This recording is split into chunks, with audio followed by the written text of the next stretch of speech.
세계적으로 저명한 국제 콩쿠르 대회에서 한국 학생이 당당히 1위를 차지하자 분에 못 이겨 하는 중국인들. 그들은 중국 영재 교육이 진정한 영재 교육이라며 모든 게 잘못된 거라며 분노하는데 과연 무슨 일이 있던 걸까요? 안녕하세요. 저는 영국 교육부 영재교육 자문위원직을 맡고 있는 사라 브라운이라고 합니다. 케임브리지 대학에서 교육학 박사 학위를 받고 지난 10년간 세계 각국의 영재교육 시스템을 연구해왔죠. 어릴 때부터 천부적인 재능을 보이는 영재들을 발굴해서 키우는 게 국가의 중요한 역할임이 강조되었거든요. 그런 제게 한 가지 주제가 눈에 들어왔습니다. 변화하는 클래식 음악계, 아시아의 부상과 미래라는 제목의 리포트였죠. 보고서를 읽어내려가는 동안 제 호기심은 점점 커져갔습니다. 특히 이 리포트의 중심을 이루는 중국과 한국 출신의 이력이 정말 흥미로웠습니다. 두 나라가 세계 굴지의 대회나 콩쿠르에서 세계 1, 2위를 나란히 차지한 경우가 굉장히 많았거든요. 두 나라가 가까이 위치하고 있으니 영재 교육에서도 비슷한 양상을 띠는 건가 했는데 두 나라의 특이한 차이를 보니 그것도 아닌 것 같더군요. 한국 출신 음악가들은 오랜 기간 동안 안정적으로 활동하는 반면 중국 출신 음악가들은 화려하게 데뷔를 했다가 갑자기 사라지는 경우가 많았습니다. 사라지지 않는 중국 출신 음악가들은 해외에서 공부를 했거나 이중국적 소지자들이었어요. 중국에서 국가적으로 이루어지는 영재 교육을 받지 않은 사람들이라는 거죠. 저는 이 의문을 풀기 위해 과감한 결정을 내렸습니다. 직접 두 나라의 영재 교육 현장을 직접 관찰하기로요. 제가 먼저 도착한 곳은 한국예술영재교육원이었습니다. 그곳에 가자마자 저를 반겨준 원장님은 제게 학교의 보석이라는 영재 친구를 소개해 주었어요. 10살이라는 어린애가 이곳의 보석이라니 속으로 살짝 웃었습니다. 지금까지 수많은 신동들을 봐왔는데 과대포장된 경우가 정말 많았거든요. 하지만 제 생각이 얼마나 잘못됐는지 곧 깨닫게 되었어요. 마침 학생들의 공연이 있는 날이었는데 한국에서 영재라는 하늘이의 차례였습니다. 얼마나 몸이 작은지 그 무대가 축구장처럼 보이더라고요. 그러게 커다란 무대에 서서 자기만을 바라보는 사람들을 보면 떨리고 다리가 후들거릴 법도 한데 하늘이는 긴장한 기색 하나 없이 청중들을 향해 환한 미소를 지었습니다. 많은 영재들을 봐왔지만 저렇게 여유가 넘치는 영재는 처음이었어요. 하늘이가 연주할 곡은 쇼팽의 녹턴 오피 9 넘버 2이었는데 첫 음이 울리는 순간 저는 숨을 쉬는 것조차 까먹고 말았습니다. 고작 10살 소녀가 맞는 건가 싶을 정도로 풍성한 울림이 났거든요. 보통 저 나이의 영재들은 자신의 능력을 뽐내려고 기교를 부리기도 하는데 하늘의 연주는 기교 하나 없이 부드럽고 깔끔했습니다.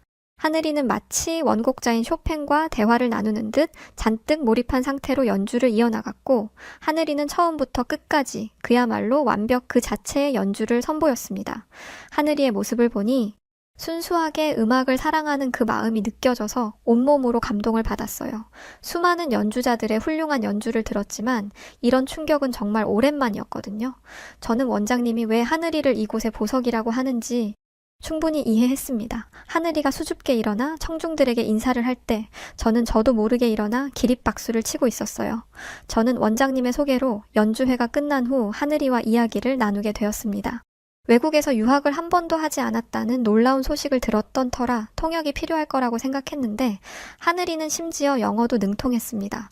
한국에서는 영재들이 해외에 나가서 레슨을 하거나 공연을 할 때를 대비해 언어 공부도 열심히 시킨다고 하더라고요. 영재들에게 악기만 가르치는 것도 힘든데 언어 공부까지 시키다니 한국이 영재들을 너무 혹사시키는 게 아닌가 하는 생각도 들었지만 그래도 그 정도는 해야 이런 보석 같은 인물이 나오는구나 생각하니 모든 게 이해가 가능했어요. 하늘이는 매일 많은 양의 연습을 소화해내면서도 매우 긍정적이고 밝았습니다.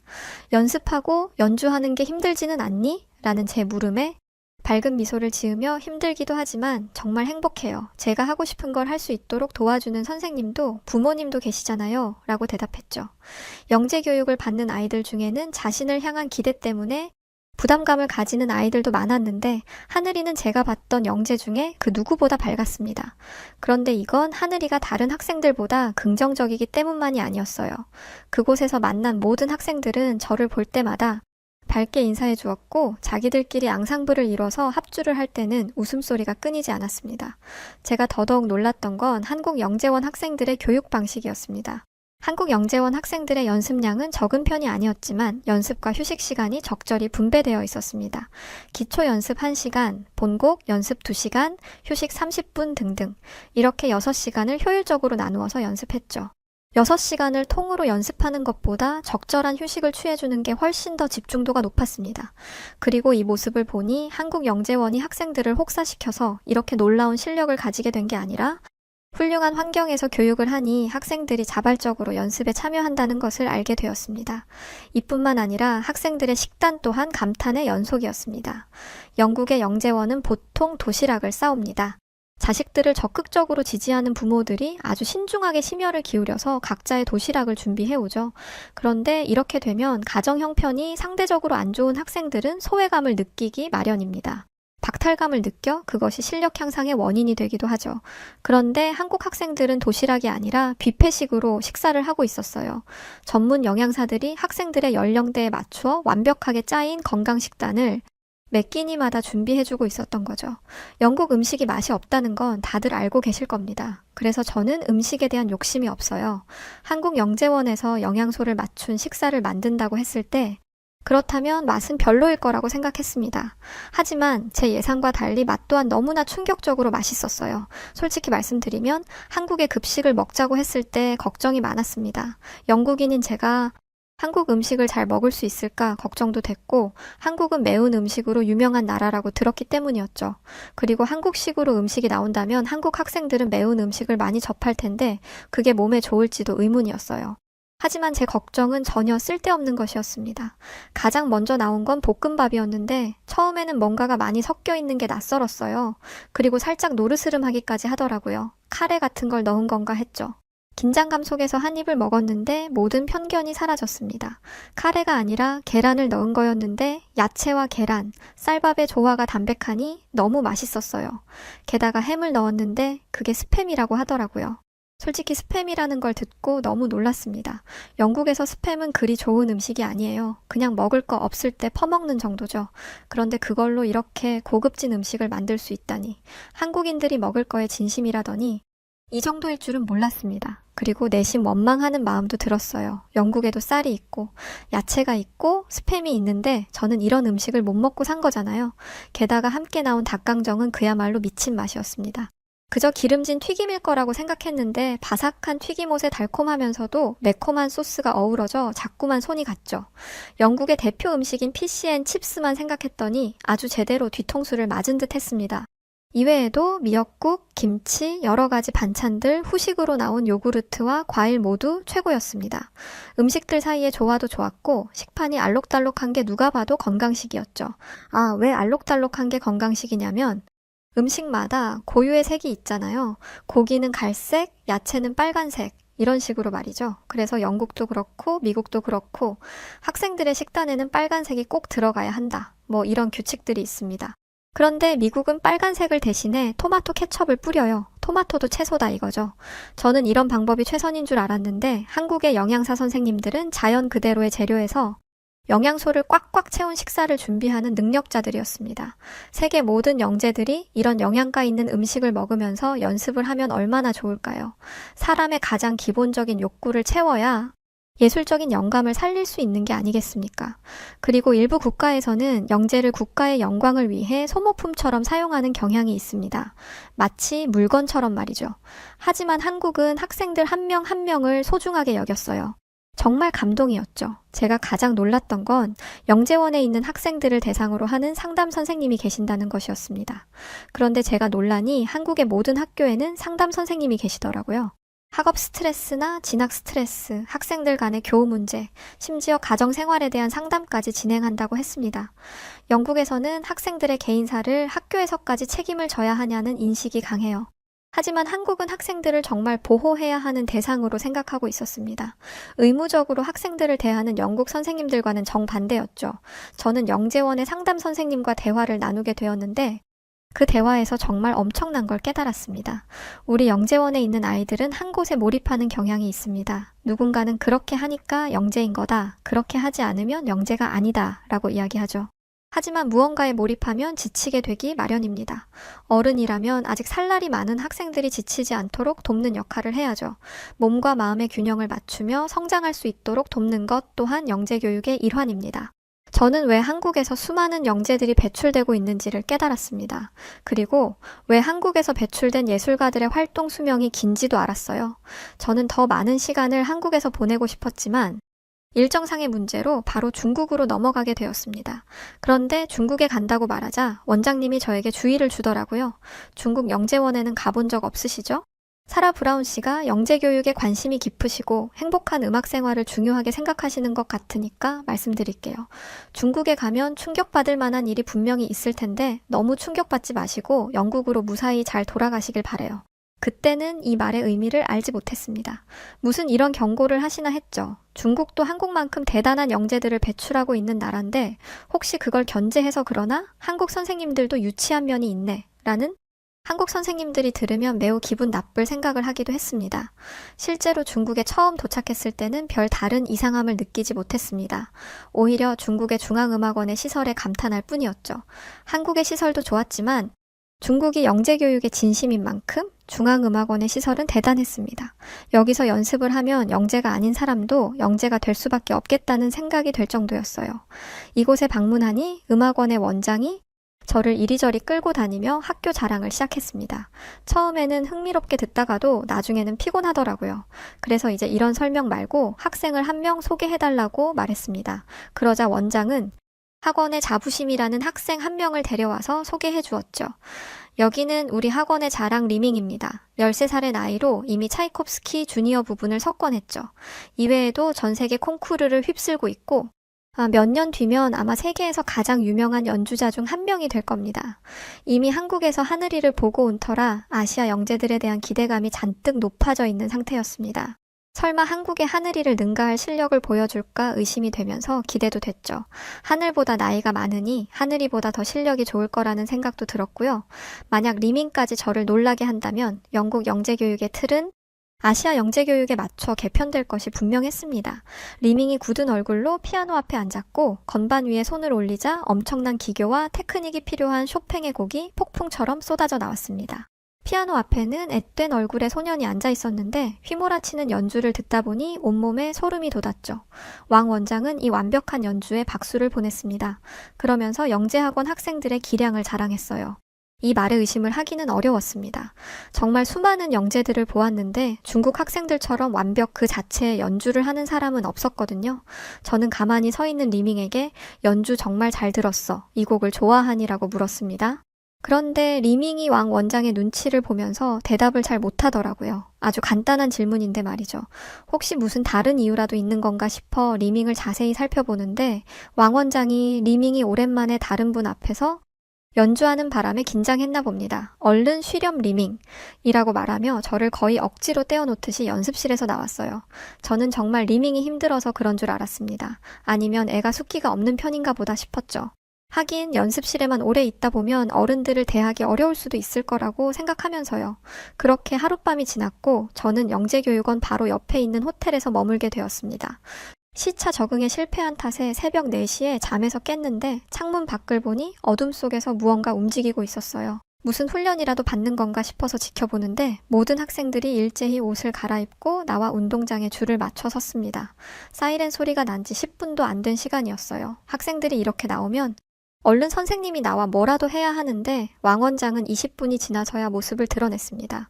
그러더니 중국어로 뭐라 연설을 했고 학생들은 30분 동안 새벽 공기를 맞고 나서야 안으로 들어갈 수 있었어요. 지금 제가 본 게 뭔가 싶더라고요. 학생들의 아침이 새벽 4시에 시작되는 것도 놀라운데 분명 제가 어제 본 바로는 학생들의 취침 시간은 12시가 넘었습니다. 연습을 하느라 그 시간까지 잠을 못 잔 거죠. 그렇다는 건 아직 성장 중인 학생들이 제대로 된 수면을 못하고 있다는 의미입니다. 최소 8시간 이상 자야 하는 어린 학생들이 4시간도 채 자지 못한다니 저는 아무것도 못 본 척하고 동이 트는 대로 영재교육원으로 향했습니다.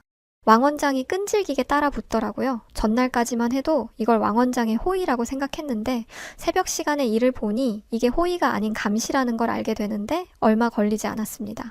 결국 저는 화장실에 간다고 이야기를 한 뒤 몰래 왕 원장에게서 벗어나 영재교육원 구석진 곳으로 향했습니다. 그곳에는 연습실이 있었는데 그 앞에는 학생들의 이름과 숫자가 쭉 적혀 있었어요. 번역기를 돌려서 보니 그 내용은 가히 충격적이었습니다. 이건 학생들의 기상시간을 체크해 놓은 벌점표였습니다. 1분 늦으면 몇 점 감점, 5분 늦으면 몇 점 감점, 이런 식으로 점수를 매겨서 일정 점수를 넘으면 퇴소하게 되는 원칙이었습니다. 그런데 퇴소를 하게 되면 지금까지 이곳에서 먹고 자고 생활하면서 쓴 돈을 모두 돌려놓아야 했어요. 내놓을 돈이 없는 학생들이 벌점을 없애기 위해 선택하는 건 체벌이었습니다. 한 대당 몇 점을 깎아준다는 식으로 학생들을 상대로 거래를 하고 있더라고요. 저는 할 말을 잃었습니다. 30년간 영재교육을 연구해 왔지만 이런 군대식 시스템은 처음 봤거든요. 이건 돈 없는 학생들이 도망갈 구멍이 없다는 걸 알고 악의적으로 행하는 규율이었습니다. 이건 정말이지 인간으로서 할 짓이 아니었어요. 학생들을 가둬놓고 사육하는 것과 다름없잖아요. 제가 벌점표를 보며 경악을 금치 못하고 있을 때 왕 원장이 저를 찾아냈습니다. 제가 벌점표를 봤다는 걸 알았는지 정색을 하며 오더라고요. 저는 왕 원장에게 이 상황에 대해 따졌습니다. 이게 지금 말이 되는 건가요? 이건 돈을 빌미로 학생들을 가둬놓는 거라고요. 그리고 심지어 체벌방이 따로 있던데 거기서 대체 무슨 일이 벌어지는 거죠? 얼마나 본격적으로 체벌을 하려고 그런 곳을 만들어 놓는 거예요? 왕 원장은 이왕 이렇게 된 거 저를 설득하기로 마음먹은 건지 저를 타이르기 시작했습니다. 모든 나라에는 그 나라만의 문화가 있는 겁니다. 중국에서는 중국 문화를 따라야죠. 이곳 학생들은 이 정도 통제가 없으면 절대 좋은 성적을 낼 수 없어요. 그 성적 때문에 새벽 4시부터 자정이 넘도록 연습을 하도록 내버려 둔다고요? 왕 원장은 그걸 어떻게 알았냐고 물으면서 아주 자세하게 자신들의 교육 시스템에 대해 설명했습니다. 자세히 듣고 나면 사라 씨의 생각도 바뀔 겁니다. 우리 교육이 얼마나 체계적인지를요. 자, 이게 시간표입니다.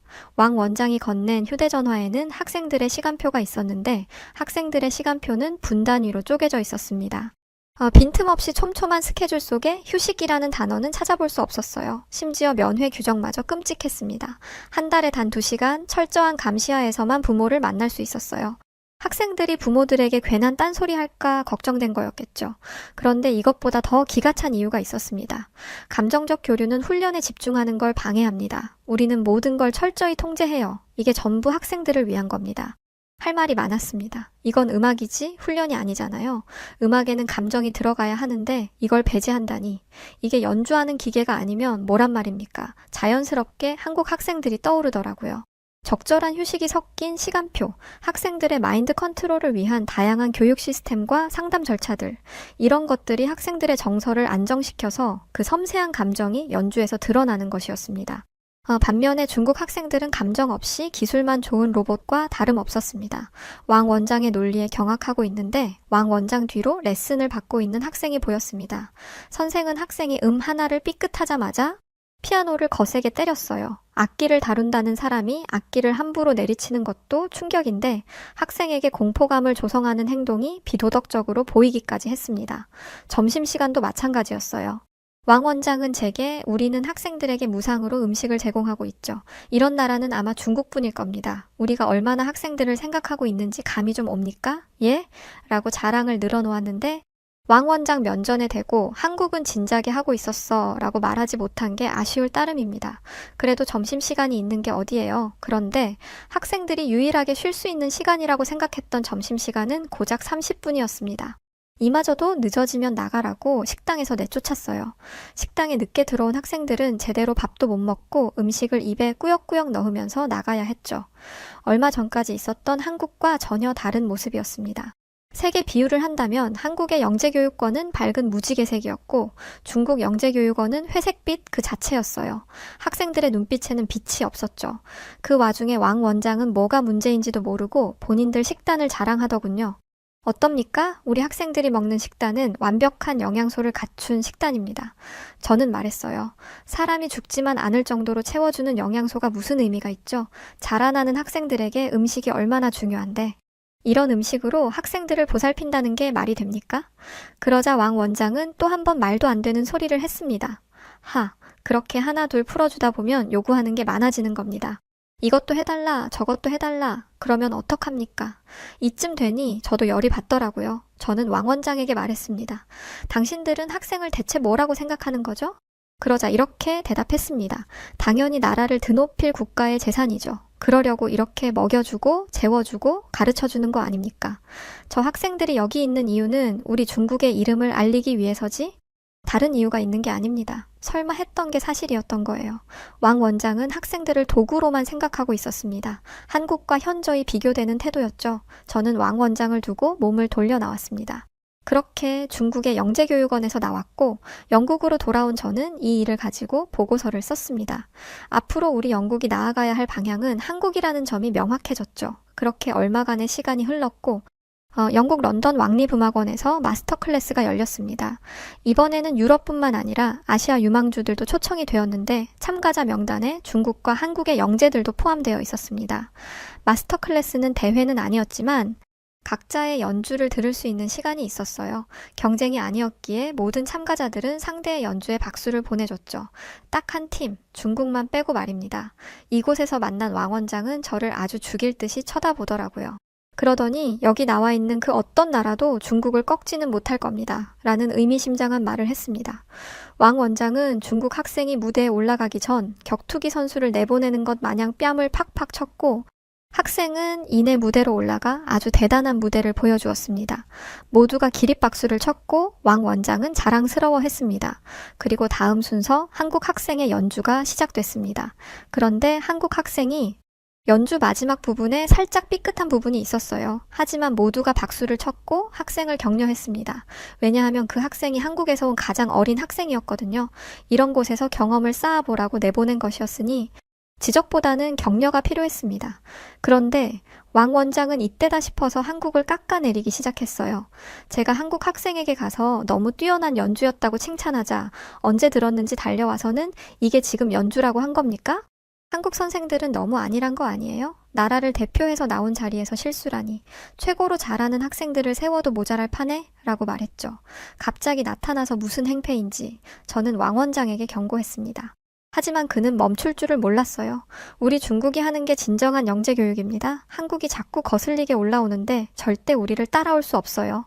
알겠더라고요. 요즘 전 세계적으로 한국 영재들의 능력이 돋보이기 시작하니 같은 아시아 국가로서 불안함을 가지고 있는 것이었습니다. 한국은 심리상담이라는 것도 한다면서요? 예술가가 무슨 상담입니까? 예술가에게는 고통이 필요한 거예요. 한국은 영재들을 나약하게 만들고 있다고요. 그러니까 이런 데서 실수나 하지. 그의 목소리가 점점 더 커졌어요. 주변의 다른 사람들도 이쪽을 쳐다보기 시작했죠. 한국은 항상 이래요. 겉으로는 그럴듯해 보이지만 실속이 없죠. 음악은 말입니다. 전쟁터예요. 수단과 방법을 가리지 않는. 그런데 갑자기 또 부드러운 말투를 하더라고요. 그래도 고맙기는 하네요. 한국 덕분에 중국의 교육 방식이 아시아 최고, 아니 세계 최고라는 걸 증명했으니까요. 우리는 앞으로도 계속 이럴 겁니다. 우리의 시스템은 완벽하니까. 정말 미친 사람인 줄 알았습니다. 한국이 실수를 하기를 손꼽아 기다린 사람처럼 말을 쏟아내더라고요. 이 모든 광경을 지켜보며 저는 왕 원장의 말 속에 담긴 독선과 아집을 볼 수 있었어요. 그의 승리에 대한 집착이 얼마나 위험한 것인지를 말이죠. 사람들은 다가와 한국 선생님과 학생을 위로했습니다. 중국의 독선적이고 거만한 태도는 유명하죠. 지금까지는 테크닉적인 요소로 상을 받았지만 저것도 이제 얼마 가지 못할 거예요. 연주자들을 공장에서 찍어내듯 만들어내는 게 무슨 의미가 있겠어요. 맞아요. 반면에 한국 학생은 실수가 있었지만 감정 표현이 뛰어났어요. 아직 어리고 경험이 없어서 그랬을 뿐 조금만 더 노력하면 아까 그 중국 학생보다 훨씬 뛰어난 연주를 할 수 있을 거예요. 대체 한국에 무슨 감정이 있어서 저러는 건지 한국이 중국보다 잘 나가니까 부러워서 저러는 거예요. 위기감도 들겠죠. 그리고 이 전문가들의 말은 현실이 됐습니다. 마스터 클래스의 마스터로 온 세계적인 피아니스트에게 중국 학생은 로봇같이 딱딱하다 라는 차가운 평을 듣고 망신을 당했지만 한국 학생은 섬세하고 아름다운 감정 표현에 칭찬을 받았거든요. 그리고 얼마 전 있었던 국제 콩쿠르에서 한국 학생이 중국 학생을 꺾고 당당히 1등을 차지했습니다. 또한 세계적으로 유명한 앙상블이나 오케스트라는 한국인들을 선호하고 있어요. 원래는 중국, 일본이 많았는데 이제는 한국이 무조건 1순위죠. 이렇다 보니 왕 원장의 자격지심이 컸을 수밖에요. 한국은 자기들을 신경도 안 쓰는데 정작 자신들은 한국을 엄청 신경 쓰고 있었던 거잖아요. 유치하고 지저분한 꼴이 아닐 수 없습니다. 저는 최근 제가 연구하기로 했던 연구의 결론을 내렸습니다. 어떤 교육 방식이 더 뛰어난 음악가를 만들어내는지에 대해서요. 진정한 음악 영재 교육의 목표는 뛰어난 연주자를 만드는 게 아니었습니다.